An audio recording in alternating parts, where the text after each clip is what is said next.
The Andy Pollin Show. We got to go after this with everything we got, thinking they're going to come with everything they got. I'll start off by saying I'm bored, I'm broke, and I'm back. The Andy Pollin Show on ESPN 630 starts right now. So you know those promos that they do on ESPN for the 30 for 30s? What if I were to tell you that a quarterback threw for 497 yards and 4 touchdowns and lost the game? No, I didn't stay up to watch the end. Saw the highlights. Jameis Winston, he's like the little girl with the curl. When he's good, he can be very good. When he's bad, he can be very bad. And with those 4 touchdown passes, he also threw a pair of pick sixes. And the Cleveland Browns went down again. The Denver Broncos won. Buck and Aikman kind of made fools of themselves when they were talking about what Sean Payton has done with a rookie quarterback. We'll get to that, plus the analysis. And also, looks like Zane Gonzalez is going to stick around for the Commanders despite missing 2 field goals. It's been a weird year for field goal kickers. The greatest of all time is suffering and may be on the brink with the Baltimore Ravens. Justin Tucker, who is, and I looked these numbers up, it's absolutely incredible. He is an 89% career kicker. I mean, it's unfathomable how good he is. But this year, he's down to 70%. He's missed 8 field goals. He's missed a couple of extra points, and he's cost Ravens games. And now the question is, do they stick with him? I'll take a dive into this and also go back historically with Mark Mosley, who is the only kicker to be the MVP of the league. It was a strange year, 1982. Half the season was knocked out by the strike.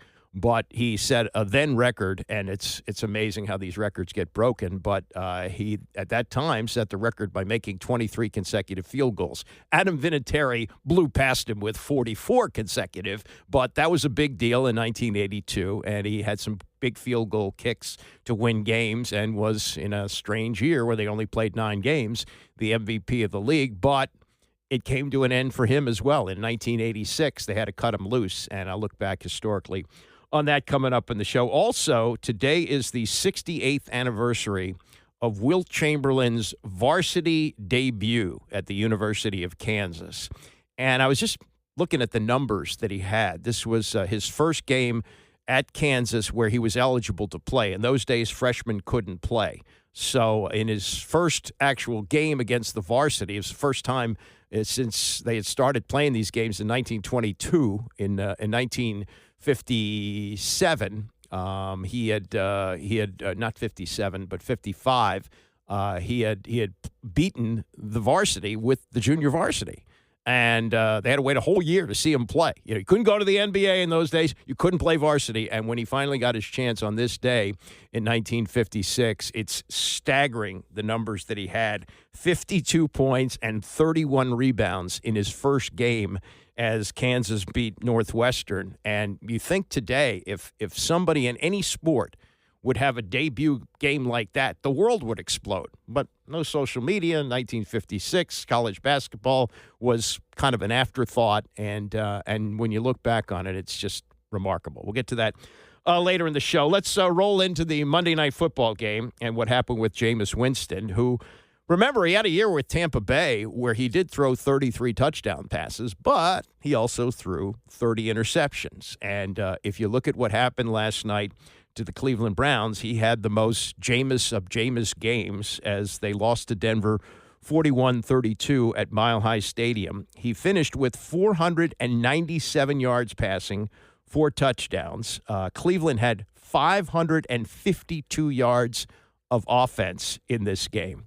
552 yards of offense, and they lost the game. And, to think that they only scored 32 points with that is somewhat amazing. Their defense is good. Let's not short Cleveland's defense and say, oh, well, they gave up 41. Yeah, but, 14 of them were the result of pick sixes thrown by Jameis Winston.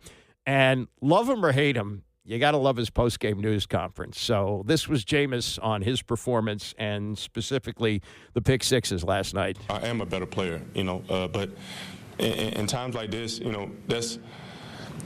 it's an opportunity to continue to glorify the Lord, even through the toughest circumstances. I know I'm better than this. I know I'm just praying for the Lord to deliver me from pick sixes. Like, that's not me.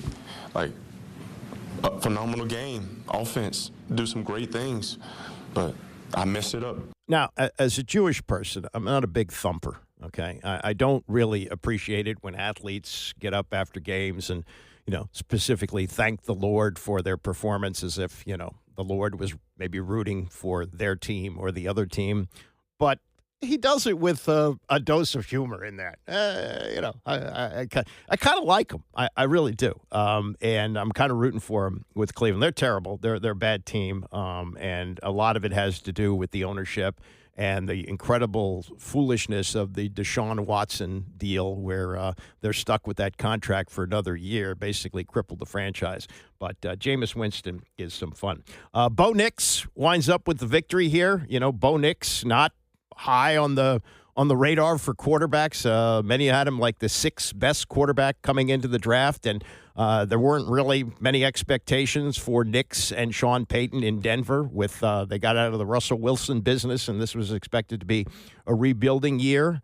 But they're right now in the mix at 8-5, same record as the Commanders. And Nix, it's funny to listen to him last night in the postgame with Lisa Salters.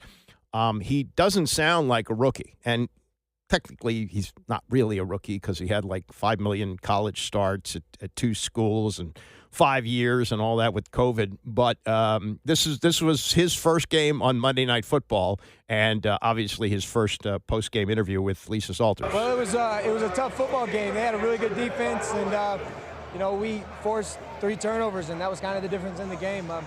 I thought we did a good job when we had to go down and score. We got a field goal there at the end, and then our defense made several stops. And so this is what Monday Night Football is all about. It's not pretty, but all it matters is getting a win. You and Jameis really put on a show. I saw that you shared a moment with him. What did you say to him? Well, we're from the same town back in Alabama, and it's fun to watch him play. Obviously he's a lot of experience. I've been watching him for a long time, and just got a lot of respect for what he's done and what he's been through and been able to do in this league. And obviously he had a really good performance tonight. So just all respect. Bo, your defense got you 2 touchdowns tonight. Most importantly, you got the win. But how do you think you personally played? I played all right. I'm going to beat myself up over the negative things, but at the end of the day, all that matters is we won, and they were a good football team. I know, they've had a rough go at it, and statistics may not show that, but they're a good football team. They got good players on defense. They play hard.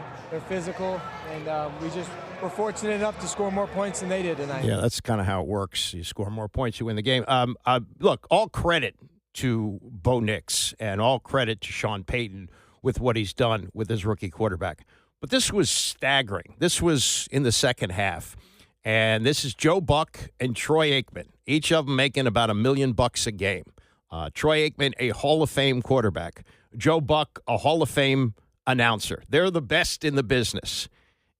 And listen to what they come up with between the two of them. Now, sometimes, and I've done radio with partners for years, and sometimes somebody will say something stupid or incorrect, and it's up to the other partner to correct them. Neither one gets it here. So this starts out with Buck complimenting what Sean Payton has done with a rookie quarterback, and listen to where they go over a minute. I mean, they're 7-5, and I would say that most had this Denver team penciled in for 5 or 6 wins. They got a rookie quarterback. When you talk about Sean Payton in that Coach of the Year race, if there is one, he's the only guy that's doing it with a rookie quarterback. I agree, yeah, and I think maybe a lot of people don't recognize how difficult that is. And like we talked about, coming in not only with a rookie quarterback, but a lot of young players out of necessity when you release Russell Wilson and all that dead money coming into play this year and next year. Yeah, and I'm not slighting Dan Quinn, by the way, who's done a great job in Washington. And he's doing it with Jaden Daniels, but you hear it about Tomlin, and Dan Campbell has been amazing. And O'Connell in Minnesota and Jim Harbaugh with the Chargers. But the one guy doing it with a rookie quarterback is Sean Payton. Okay, let's autopsy the stupidity of that. Yeah, it happens. You make a statement and you forget about a certain quarterback-coach combination. Understand that. But he gets back to it and he remembers that there's Dan Quinn. And I guess he doesn't remember that Jayden Daniels, who, by the way, is the greatest rookie sensation in the NFL this year and maybe in years in the NFL. And he still is going there with, yeah, but he's the only one, Peyton is the only one doing it with a rookie quarterback. Hello? The quarterback here is a rookie. Not that long ago, he wasn't just in the Rookie of the Year conversation. He was in the MVP conversation. And oh, by the way, weren't the Commanders on Monday Night Football against Cincinnati? I think they were. I think they had a Monday night game. Joe, I think you actually had to do a little research for that game and find out that, hello, Jayden Daniels is a rookie. Really? I mean, again, I've been down this road before where you say, well, this has never happened before. And somebody will say, well, that actually happened last year. Oh, yeah, that's right. And you would think that Aikman would have done that. I know he suffered a bunch of concussions, but, I mean, I would have thought that he would understand that a mistake was made there. And if you're skillful in this, you don't go, Joe, you're really stupid. Don't you know Jayden Daniels is a rookie? You kind of just steer it towards that. But, of course, what Washington is doing with a rookie quarterback there, that also has to be recognized. But Buck to say he's the only one who's doing it with a rookie quarterback, they have the same record. They both are competing for the playoffs, and I have to look this up, but I think Washington's a little bit closer. Amazing. I mean, it happens. These things do happen, but the way that this all played out with neither one getting it, plus they have a truck full of producers who could at one point say in one of the other's ears, oh, yeah, Jayden Daniels is a rookie with Washington. Oh, yeah. Didn't happen. And this is Monday Night Football. This is as big a football operation for broadcasting as there is. All right, game itself, wrap up on that. Scott Van Pelt with his usual wrap up with Buck and Aikman after the game. It was not pretty. This is not the way they've been winning this year. This is not the way this defense is played. You can start looking at the competition, the schedule, and this was a 3-win team coming in here. But it was a fun game. It was a blast to do. It was just back and forth. And, yeah, they made plays when they had to. They ended up with 3 picks, 2 of them for touchdowns. And however you get the job done, if you get it done, you can go into your bye week like they will, happy at 8-5.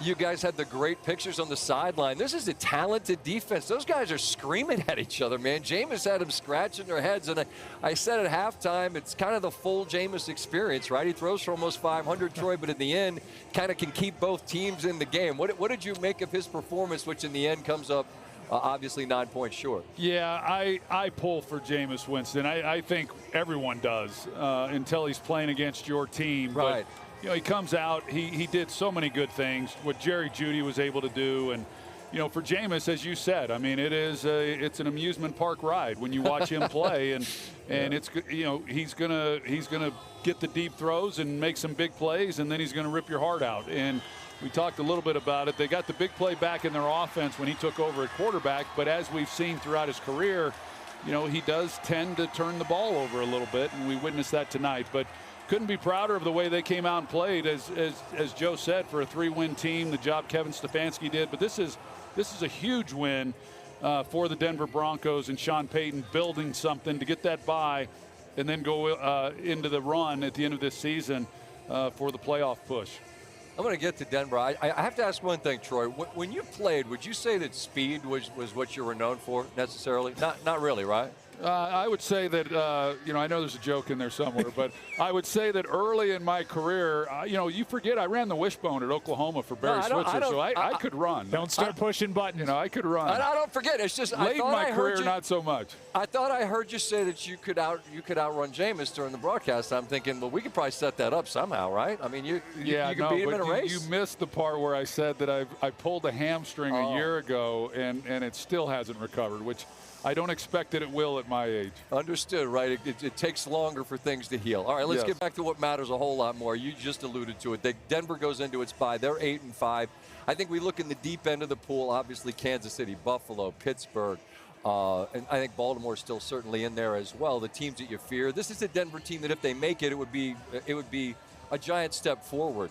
But given what they've got on both sides of the ball, you give them a puncher's chance if they were to get in there to make it a scary proposition to face them in the playoffs? I do. I mean, I do because coming into the game, I absolutely did. Now, I did not expect this defensively, that performance from them. I think this defense is really good, and they've got a lot to clean up during this bye week. But if they can play the way they had up to this point, they'll be in every game. I don't want to gloss over the fact that this team's 8-5, and this team was not expected to do anything. I mean, you look at what they had going against them coming into the year. What Sean Payton has done is pretty remarkable. Well, at least he didn't go down the road of, well, he's the only one doing it with a rookie quarterback. So that was the wrap-up from last night. Denver's 8-5, Washington's 8-5. Both teams, by the way, are heading into a bye. And we'll see what happens with the kicker. I'm not encouraged by the vote of support for Zane Gonzalez yesterday by Dan Quinn, but I don't think there's a lot of kicking options out there. That seems to be the scenario. So he missed 2 kicks on Sunday. Didn't matter. It was a blowout game, but with 4 games to go and a fight for the playoffs, could be a factor. But Zane gets the vote of confidence yesterday from Quinn. We'll get to that and much more in the 10 o'clock hour, but we'll do some college football next.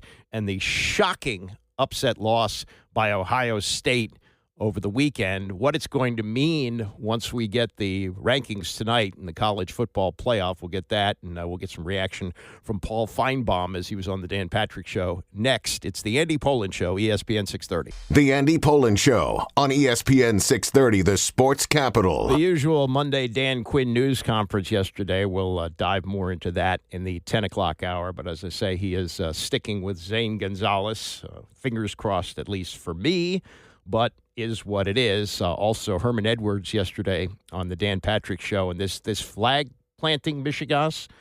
There are people who defend that. I don't understand that, but the NCAA's got a problem with that. They really do.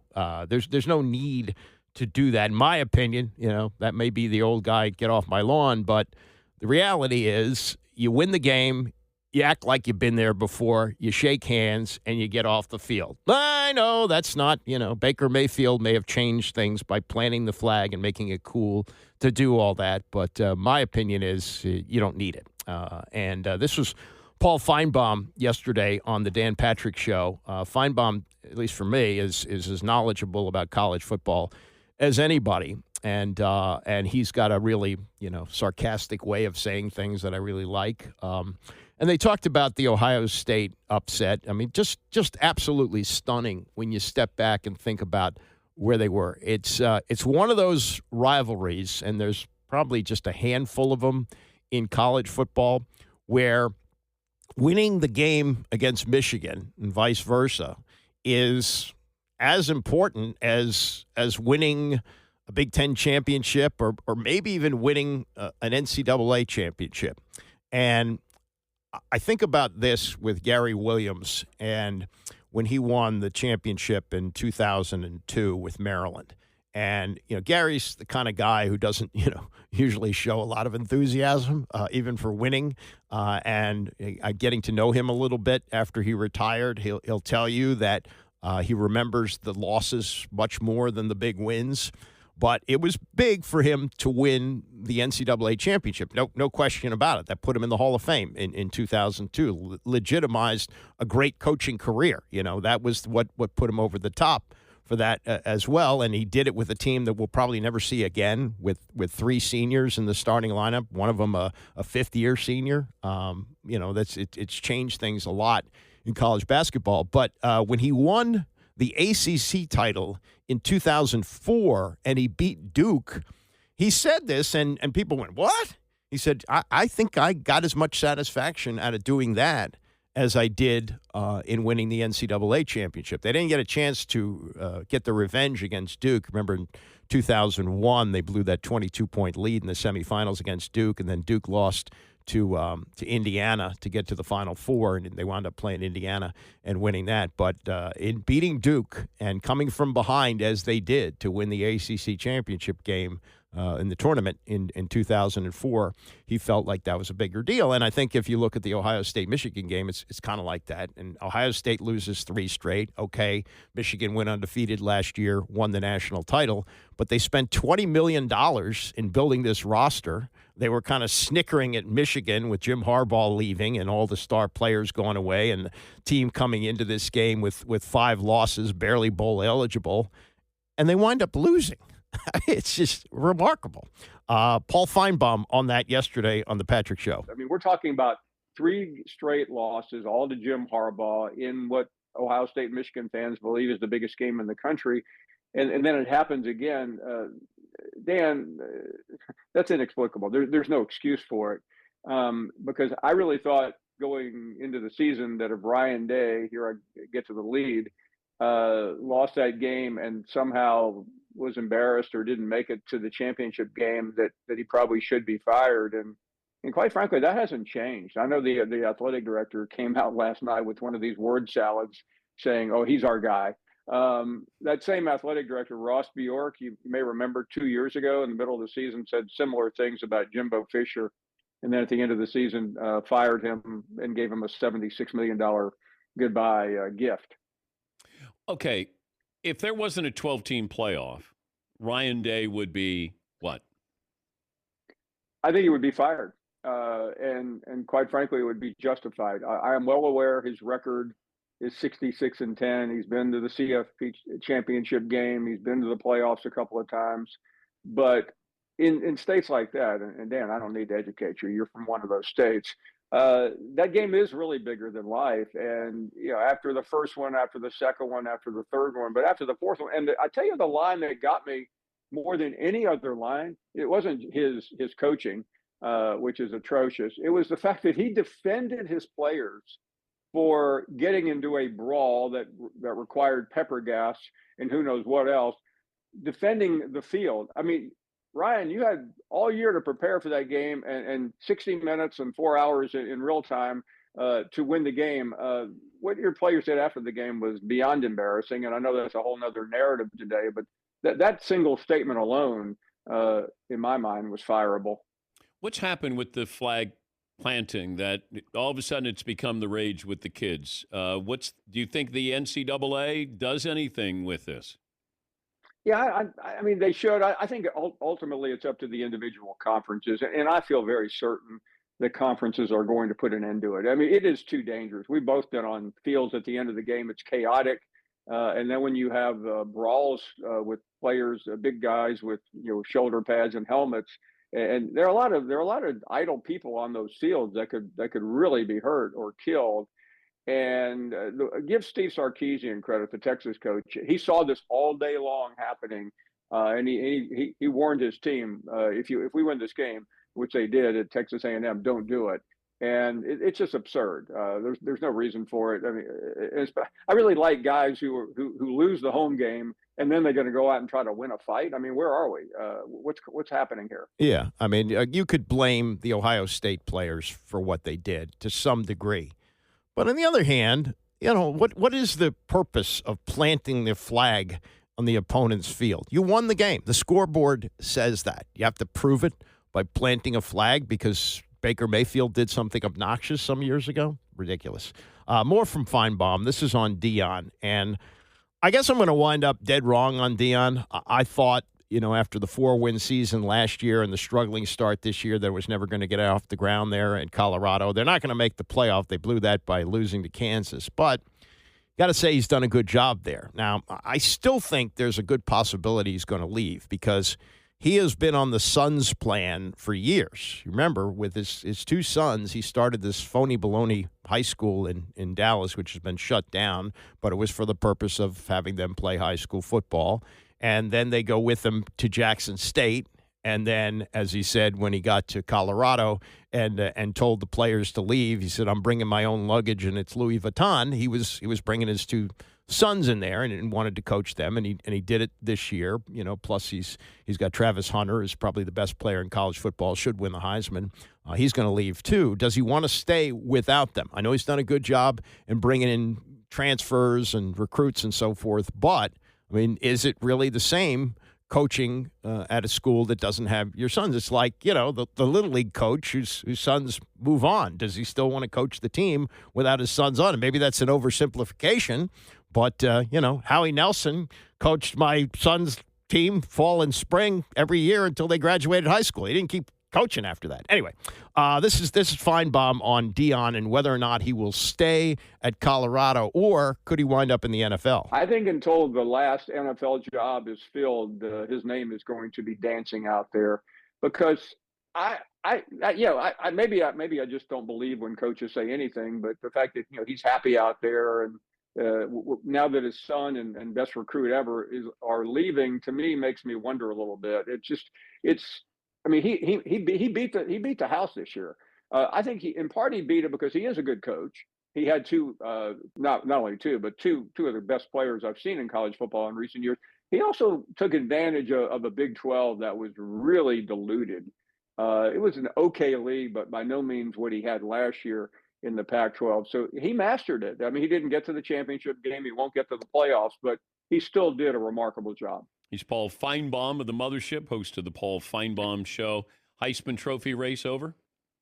I think so.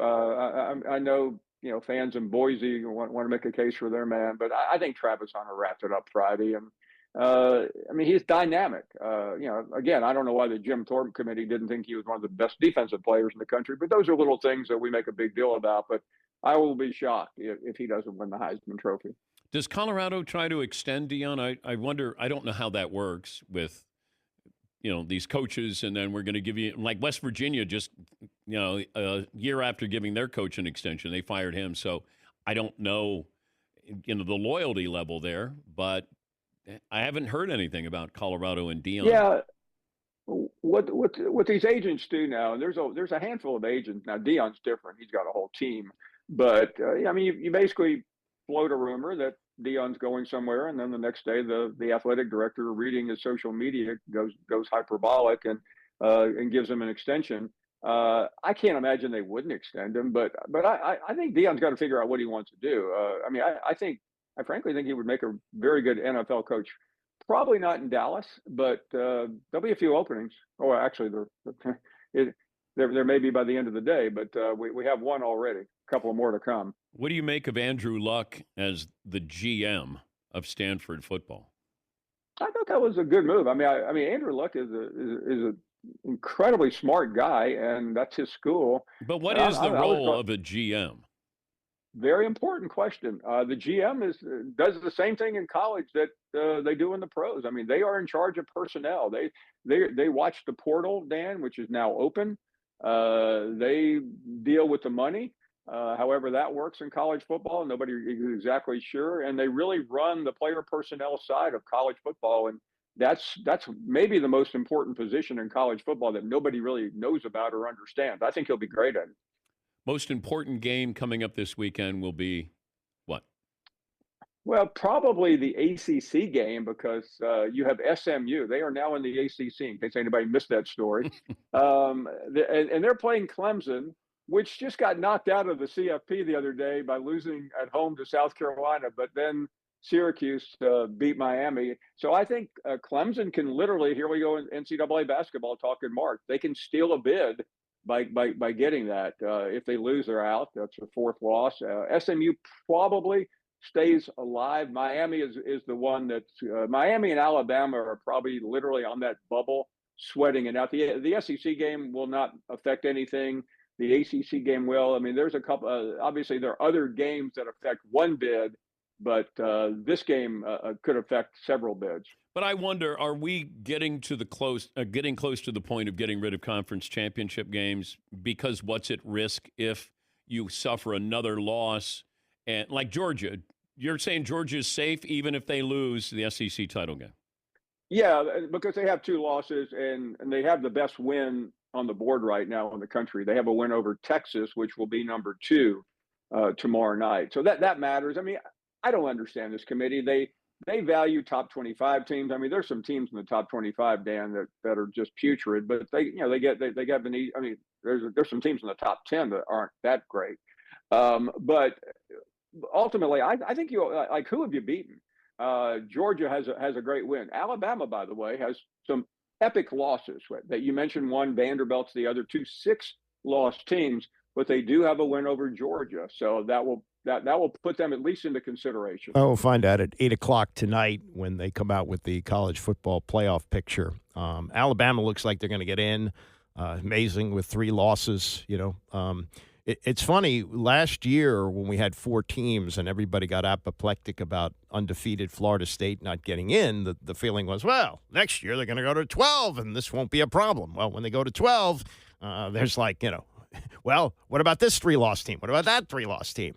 And it seems to be maybe worse or maybe better than ever, depending on how you look at it. People are talking about it, which I guess is good for college football. But we'll find out for sure on Sunday what the 12-team picture looks like. And one of the scenarios that I saw, and my son went to Indiana, is very much invested in this. One of the pictures is that Indiana would go back to Ohio State. That was a one-sided game. Ohio State was better. Yeah, Indiana made a couple of big mistakes in the kicking game, but Ohio State was clearly the better team, and it didn't seem to be looking ahead to Michigan. They blew them out, and it was one-sided. I wonder now, if Indiana were to play them again, and they're not going to be in the Big Ten championship game, Penn State is. Would they be in a state of mind of being really angry because they lost to Michigan, or just deflated? I mean, that could make for an interesting game. And Indiana is coming off a 66-0 win over Purdue. Purdue is putrid, but they've got some firepower there, and that could make for an interesting game. And Ryan Day, talk about planting the flag. He would be planted in the unemployment line probably before the clock would run out, unless it was the last play of the game. If he lost that game, lost to Indiana at home in a playoff game, but it could happen that way. Let me pivot to baseball. And I am not a purist, okay? I mean, there are people even, and I'm old enough to remember this, that when they went to the designated hitter in 1973, good old Ron Blomberg, who was the first DH for the Yankees, there were people who were angry about that. Oh, God, you're watering it down. You're taking away from the strategy of the game. When do you pinch hit, et cetera? Well, we got used to it in the American League, and now it's universal. Everybody has it. There is still some debate about the ghost runner, or not the ghost runner, but the runner who's placed on second base when you go to extra innings. As someone who's old and likes to go to bed early, I'm not really anti that much, though I could see if they took that away. They don't do it in the postseason and shouldn't, but they do it the regular season, and there are people who don't like that. This is one where you got to say, what? Rob Manfred was on a podcast done by John Oran. He used to be with Sports Business Daily. He's now with something called Puck, and he does a podcast called The Varsity. Rob Manfred, the commissioner of baseball, is suggesting that there could be support for the golden at-bat. What is the golden at-bat? Here's the idea. A team can choose one at-bat in every game to use its best hitter regardless of where they are in the lineup. So Yankees have bases loaded, 2 outs, bottom of the 9th. It's not Aaron Judge's turn to come up to the plate, but Aaron Boone goes 99. Go in the on-deck circle. You could do that. There could be variations of it, according to Jason Stark of The Athletic. He says it would only be in place for teams trailing at the time. It could also lead to scenarios where a hitter bats one spot before his turn in the lineup. So what would happen if he gets on base? Would the original hitter take his spot on the bases for the golden hitter to step back in the batter's box for a second consecutive at bat? I guess you could do that. You could do that with a pinch runner. There's a lot to think through there. I kind of understand where Manfred is coming from here, in that he's got a sport that is just abysmal in the television ratings. Now, the television business and sports are doing so well together that even the ratings that they get are good enough to pump a lot of money in the sport. Like, you're not hearing about teams, in financial trouble. At one point, they were talking about folding up teams in Major League Baseball. Remember, before the Expos came here, there was talk that they were going to fold the team. It was owned by Major League Baseball, and they said, well, we're just going to fold up that team. And I think Carl Pohlad, who owned the Twins at the time, raised his hand and said, well, if you're folding teams, fold mine, and, give me the cash for it. That never happened, and it's healthy. But the television numbers for baseball, and you've heard me say this a lot, but the women's NCAA championship game with Caitlin Clark this past year drew an average rating over the course of the 2-hour broadcast of 18 million people. Not this year, because the ratings were up with the Yankees and the Dodgers. They were up some. But last year, the year before, when Arizona played Texas, the average World Series game drew 9.1 million people. So it was half of the women's NCAA championship game, which was played on a Sunday afternoon. And Baseball World Series in prime time drew those kind of numbers. They got up to about 12, 13 this year. So they got a pretty decent bump with two, high-profile teams from big markets, the 1 and 2 markets with New York and Los Angeles. But, I mean, he's got to be looking down the line and seeing the NFL where, you just roll something out there. Like, even like the Hall of Fame game draws like 18 million people. I mean, anything the NFL does is gold, and he's got to be looking at the television numbers and to keep people engaged, and that would be something that you would do. As if you're watching a game and your team is behind, you're probably going to say, well, when are they going to roll out the golden at-bat? I mean, who's going to do it, and what situation are they going to use it? Now you have to go by the order, and baseball has hurt itself over the years by being slow to change. We had World Series games that went routinely, 9-inning games, 4 hours. And they put in the pitch clock, and people said, oh, the pitch clock, oh, my God. Well, the pitch clock is in. They've adjusted to it. There was a little bit of fetching at the beginning, but right now it works well. We have World Series games which go a little over 3 hours in some cases, and it's fine. People got used to it. So if he rolled out something like this, there would be, oh, man, you are messing with the tradition of the game. Babe Ruth is rolling over in his grave.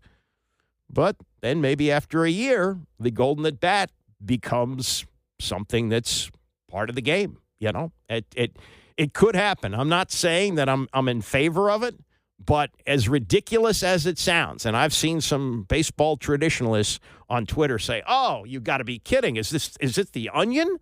No, it's not. And if it happens, there's going to be initial resistance to it.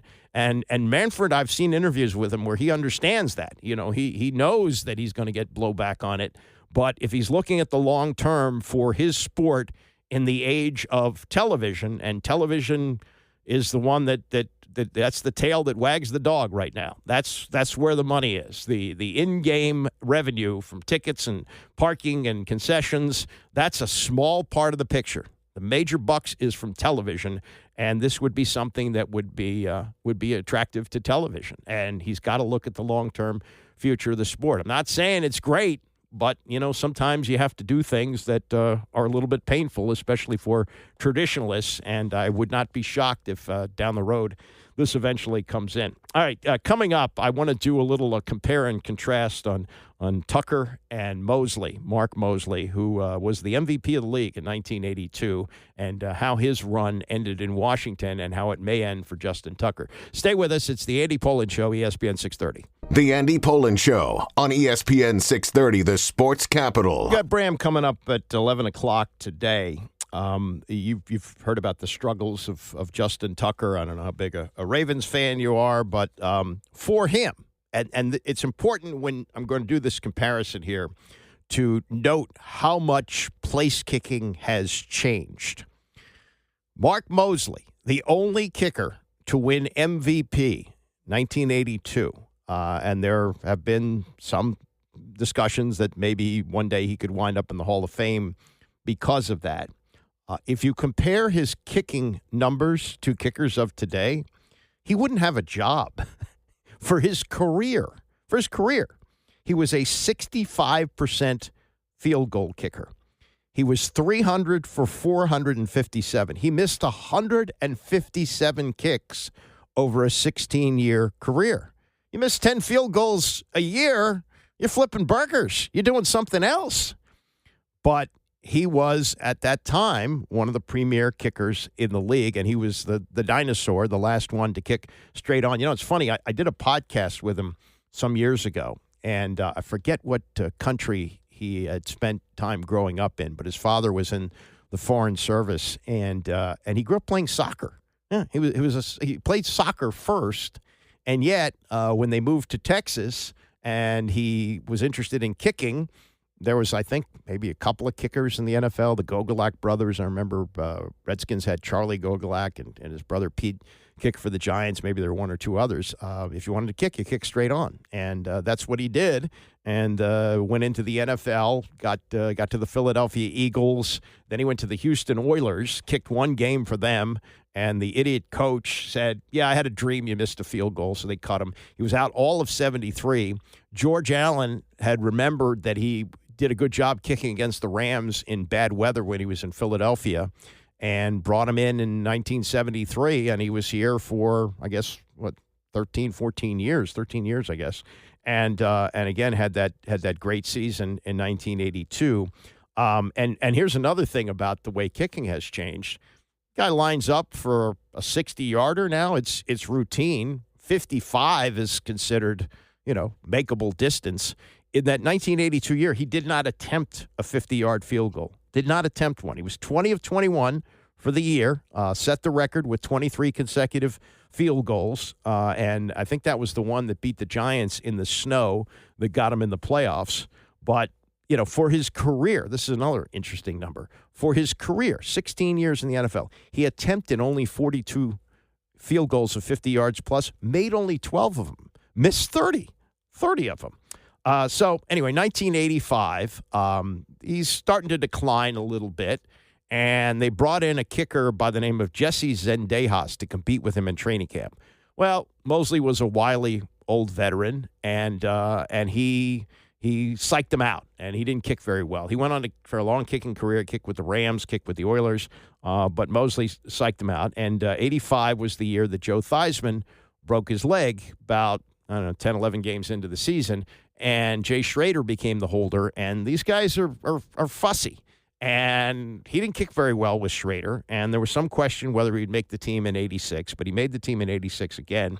But he lasted only 6 games. He went 6 for 12 and missed a couple of extra points. They cut him. He actually wound up with Cleveland, and this is long forgotten because of the John Elway drive, which put the Broncos into the Super Bowl. I think where they played the Giants, and so he made the field goal that put Cleveland ahead, and then Elway took him down the field, the Broncos the other way, and won the game. Had Elway not done that, Mosley would have kicked Cleveland into the Super Bowl the same year he got cut by Washington. He wound up retiring at the end of that season, though he kicked well for Cleveland, made 6 of 7, missed one extra point, and at 38 called it a career. Now you have Justin Tucker. Justin Tucker, for his career, Mosley 65% for his career, Tucker 89%, 414 of 465. He's missed 51 field goals his entire 13-year career. He's 98% on extra points, and that's with them even in the last, 7 or 8 years that they moved the line back, or maybe less than that, 5 years where they moved it back, so it's more like a 33-yard field goal than an extra point. This year, though, he's missed 8 field goals. He's 19 of 27. That's still 70%. That's better than Mosley's career. He's missed 2 extra points, and from 50-plus, which he's been automatic, he's got the all-time record for kicks in distance, as he kicked a 66-yarder to beat Detroit at the gun in 2021. But from 50-plus, he's struggling. Now, what do you do? I mean, the Mosley thing, it was kind of like, well, yeah, he's older. Justin Tucker's not that old. I think he's like 34, and we've seen kickers kick into their mid-40s. He's got the yips. There's something going on. Now, Baltimore could say, well, we can't risk this. We got a playoff team. It can't come down to a field goal, and we can't have Justin Tucker get the yip, so we got to cut him loose. But then he winds up with another team, which kickers do, and Mosley was another one. You know, he kicked for 4 different teams in his career. You go to another place, and he's great. You know, he gets over his problem. So they're hesitant to do that, and with the resume he's built up in Baltimore, I don't know how you do it, but it's in play. It's in play. And when you think about the Mosley situation, there was a lot of hand-wringing at that time because that was the golden age of Redskins football. At that point, they were in between Super Bowl appearances. They had gone after the 82 and 83 seasons, didn't make it in 84 and 85 and 86. The expectation was they would have a team that would compete for it, and in fact, they did. They got to the NFC Championship game where they lost 17-0 to the Giants. The other interesting thing about that season, after they cut Mosley, they brought in a guy named Max Zendejas. He was a cousin of Jesse Zendejas. And Max Zendejas missed extra points, like 3 of them, when they were gimmies. Like, you know, kicking from the snap was from like the 2-yard line. It was a 20-yard, basically a 20-yard field goal. He missed 3 of those, and he missed one in Denver, which cost him a game. And they were going to cut him, but I guess fortunately or unfortunately for him, how you look at it, they had a space heater on the sideline. He was warming his foot, I guess, after missing a kick and suffered second-degree burns, so they had to put him on injured reserve. The kicker that they brought in was Jess Atkinson, who had kicked at Maryland. He was a great kicker there, and he'd already been with a couple of teams. And Jess did well the rest of that season as they got to the NFC Championship game. The following year, 1987, in the opening game against the Philadelphia Eagles, he kicks a field goal, and Andre Dirty Waters ran into his plant leg and broke it, and he wound up being out for the year. And so he didn't kick that season. They brought in Ali Hajishik, who was kind of shaky, but with that team as good as they were, and with Doug Williams lighting up the sky with touchdowns in the Super Bowl, nobody was too worried about a kicker. But it was at the point where they were thinking of cutting Hajishik late in the season when Atkinson was healthy enough to kick, and they made a last-minute decision to stay with Hajishik. Otherwise, Jess would have been the kicker in the Super Bowl. But he has a ring, and he does wear it from time to time. And he's with Jess was a sportscaster here for a while, and he was the one, if you watch these, inside the team shows, he was one of the first to do that at Maryland when he was something called, I think it was called Inside the Shell, when he would do some of the early teams that Ralph Friedgen had, like behind the scenes, the meetings, the practices, and things like that. So he did well, but anyway, that's probably more than you wanted to know about kickers, but I just found the comparison to be interesting between Justin Tucker and Mark Mosley, who, again, is the only kicker to win the MVP. All right, coming up, Dan Quinn's comments heading into the bye week, some stuff from Herman Edwards, and it was 68 years ago today when Wilt Chamberlain outran the hype. It's the Andy Pollin Show, ESPN 630. So what does a football coach do during a bye week? Bye weeks didn't come into the NFL until the 1990s.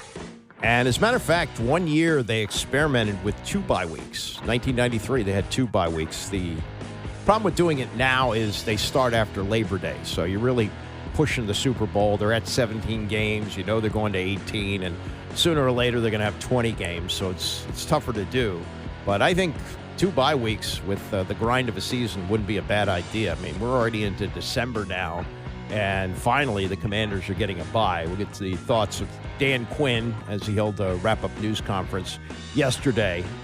But I think 2 bye weeks a year is probably coming. We're going to have Super Bowls on President's Day weekend, and most people will be off on Monday. But I think that part of the appeal of the Super Bowl too is that people at the office get to talk about the game the day before. That's another thing. So if you wait 2 days, if you're not coming back to work until Tuesday, does it take away from that? On the other hand, nobody goes to work anymore, right? Everybody's working from home. So I guess, you could have Zoom calls the day after the Super Bowl and talk about it. But I'll get to what Dan Quinn said about where they are right now and how he's going to spend the bye week in a moment.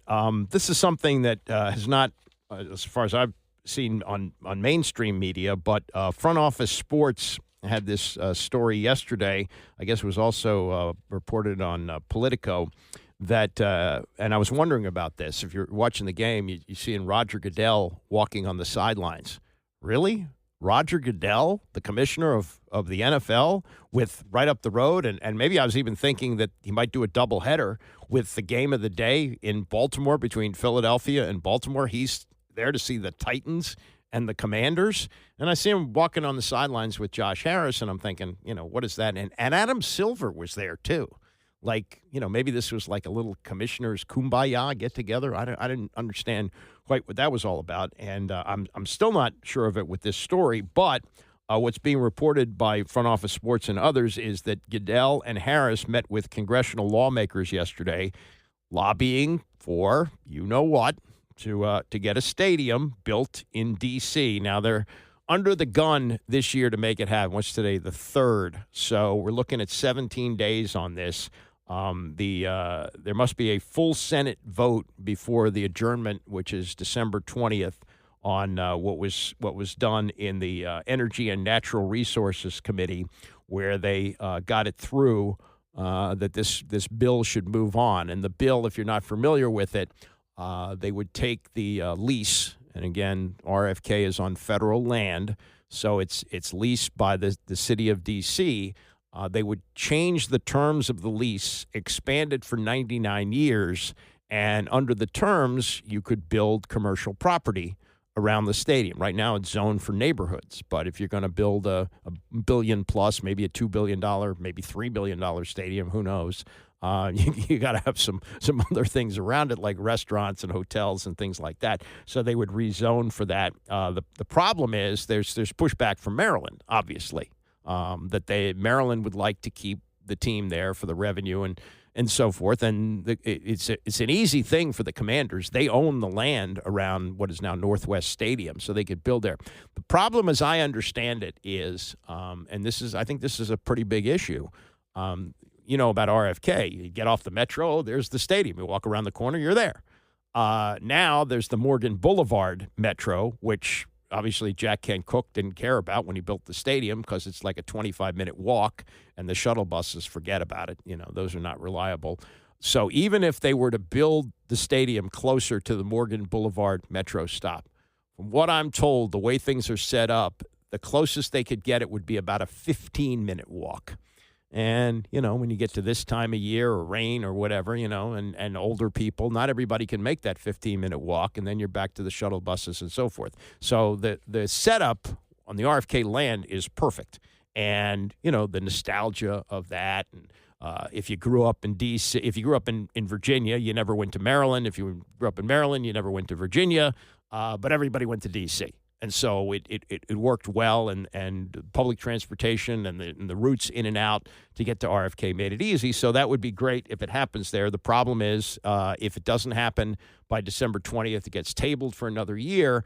And the longer this goes, the longer it's going to be for a stadium to get built, because as we know from Nats Park, once they put a shovel in the ground, it's 3 years.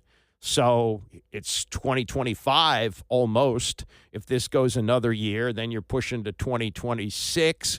Maybe you can break ground by the end of the year and they can reach their goal of 2030, but maybe not. And they've got to explore other options. Virginia's not going to happen, okay? The whole mess that they had with Ted Leonsis was ridiculous. So forget Virginia. They can talk about Virginia and use it for leverage, but it's not going to happen in Virginia. So the two sites are the RFK site and possibly building in Maryland. But one of the roadblocks from Senator Steve Daines from Montana, who wanted to make sure that they were going to honor Walter Blackie Wetzel, who designed the logo in 1972, the one they had on the helmet till they changed the name to Washington Football Team.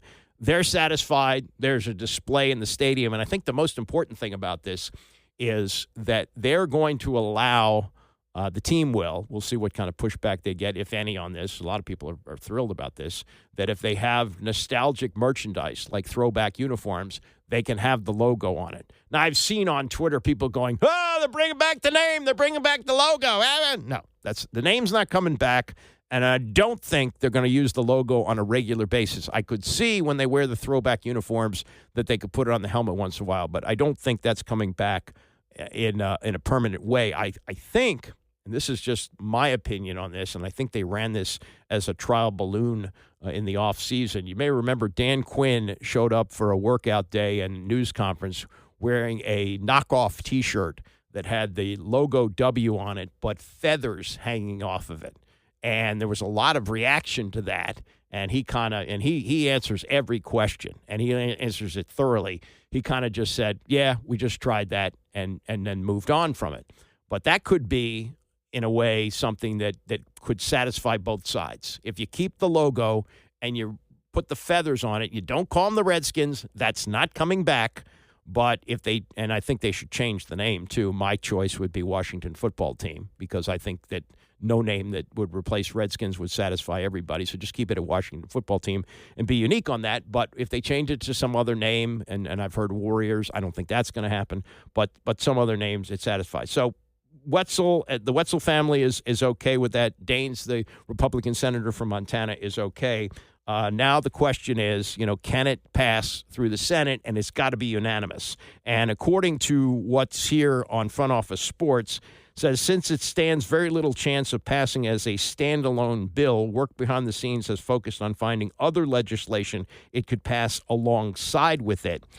Beyond the overwhelming committee vote, a congressional source also credited the effort by the NFL and the Commanders to boost the bill's chances. I think when Roger Goodell shows up, that has some clout there. The mayor has also pushed for this, but D.C., of course, has no representation in that. But, I think most people would like to see it built on the RFK site, but I don't think it's a slam dunk, and the path of least resistance would be to build it on the land that they already own and can have it up. And another thing that I've felt about the whole stadium issue is that the NFL's a television show. I mean, let's face it. They now are able to flex Thursday games into Sunday if they want.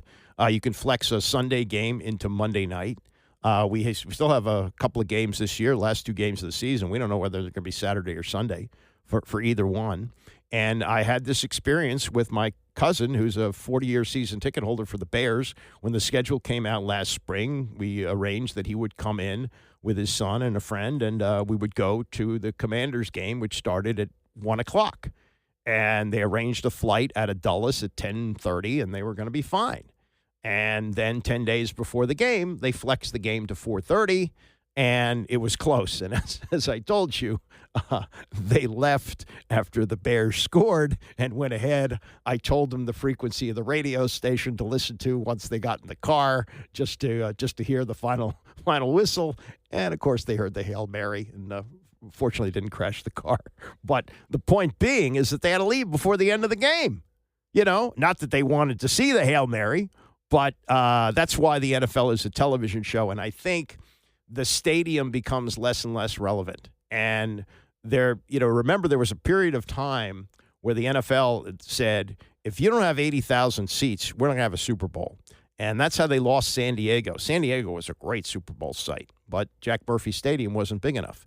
This last year, the Super Bowl that was held in Las Vegas, the attendance at that Super Bowl was 61,000.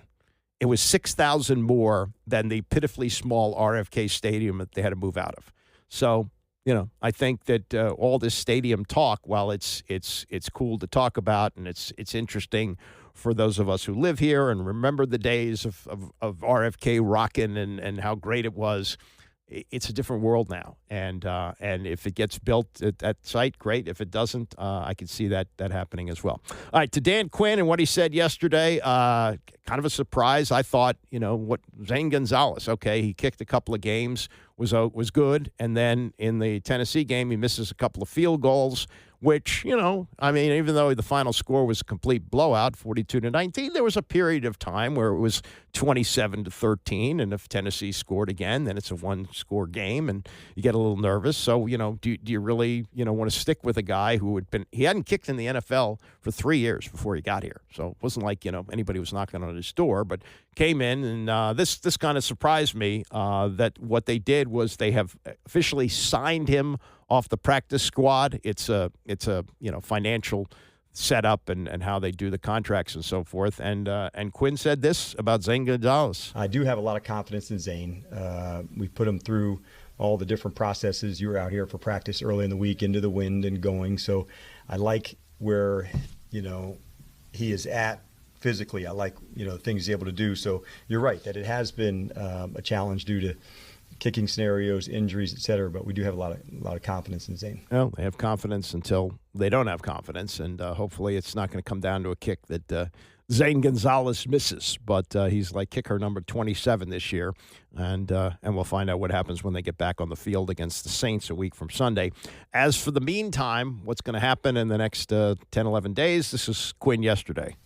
For the players, they need some space to find the things where they're at, where they can get it better. And as a coach, I do too, to really, this is my week to take a deeper dive into some areas. Where do we want to improve at? What do we want to get better at as we're going? And when we come back, those are some more things, that I would emphasize going into it. So we're improving on some of the things that are super important to me with the ball. I think although Jaden's had a couple of turnovers over the last couple of games, I think he makes really good and strong decisions, and that gives us a chance every time we go. Our situational football, I love, our mindset for how we can do, although I didn't like how we started the 2-minute at the half yesterday. That's one of the areas that I feel like we're strong at. But it would take me, this week, that's kind of where I'm at, to take one more deeper dive from a big picture. I love the attitude that the guys play with, the connection they've made. But as far as a schematic standpoint, it gives me some space to go do that as we reset for our second half of the season. What is your process for digging through all that stuff, and how do you balance wanting to take a look back but also needing to maybe step away and clear your own head? You have to have a balance of both, for sure. I'll start the first part of the week in that, the balance, and also what contingencies are needed moving ahead. So it's not just the things that you've done, it's also what else do we need to have, what other tools do we need to use moving forward. So there's a bit of going back, there's a bit of what do we need to emphasize moving forward, for the opponents moving forward. And then also for me, like you said, to clear your own space. And so for the players, it's difficult physically and mentally. For the coaches, it's just the mental fatigue. You want to make sure you come back as fresh and sharp with new ideas, with the standards that you want to have. And so there is a silver lining, Sam, to having this bye late. I didn't talk about it with anybody leading up to it because it really wasn't going to do any good. No one really cares. So it's a matter of, when you do get to that spot, now you do have some space to go.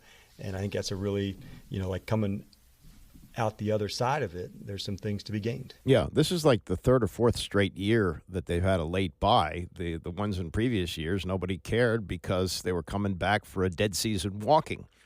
Now it's a lot different, and you also have to look at it this way, just like Quinn does. Yeah, it would have been nice if they would have had a mid-season bye when they were huffing and puffing and going through that 3-game losing streak, but now that you're on the other side of it, you like to have it now, and then you got the stretch run. For years when they didn't have a bye week, the Dallas Cowboys, people felt, really had an advantage. There were two teams that played Thanksgiving games for years. It was the Detroit Lions, who generally stunk, so it didn't matter, but the Cowboys were good. And the Cowboys would get to be home on Thanksgiving and then would have a 10-day bye, mini bye, they didn't call it a bye, but 10 days off before they would start the stretch run. And they were good. So that was really helpful to them. That's not to say that this team is good enough to make the kind of runs that the Cowboys made in those days, but once you get there, as Quinn said, it's good to have it now. Last thing from him yesterday was about the return, what he's going to say to the team once they get back to business next Monday. We'll talk about being at base camp. We're no longer going to be at the beginning of the mountain, but there is another space to go to. And can we have the discipline just to go to the next step?